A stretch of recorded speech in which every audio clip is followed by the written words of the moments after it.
now, it's time to talk about the first sighting of the World Cup's greatest ever player, Pele. 1958 saw Sweden host the World Cup, which meant that, yet again, it was held in Europe twice in a row, and the rest of the world were not happy. So, FIFA decided that this would be the last time this would ever happen, and from the next tournament, they made the rotation between continents an official rule. We also saw a certain 17-year-old Brazilian by the name of Pele make his mark on world football by lighting up the tournament. He scored in all of Brazil's knockout games, including a brace in the final, as Brazil beat Sweden 5-2 in a comfortable victory, meaning Pele claimed the first of 3 World Cup trophies. Alongside Pele was Brazilian teammate Zagallo, who would go on to make history by becoming the first person to win the World Cup as a player, and then, 12 years later, as the coach of Brazil. As much as Pele stole the headlines, there was a French striker who made history this tournament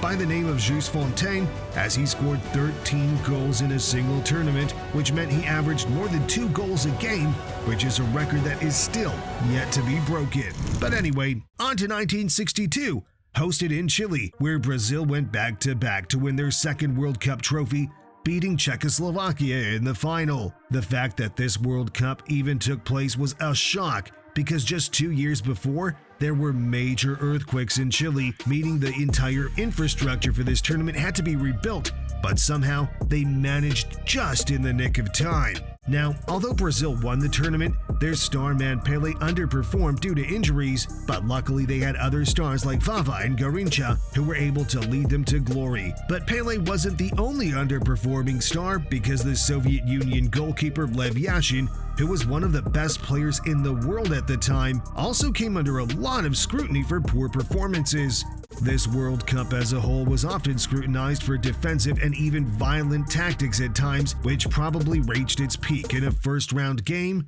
that is now remembered as the Battle of Santiago. In the build-up to this game, the Italian press wrote very unflattering articles about Chile, who were hosting the World Cup, which led to an angry team on the pitch, and that could be seen with the amount of deliberate tackles and genuine attempts to hurt each other during the game. Chile won the game 2-0, but Italy had 2 red cards and had to be escorted off the pitch by police just to keep safe.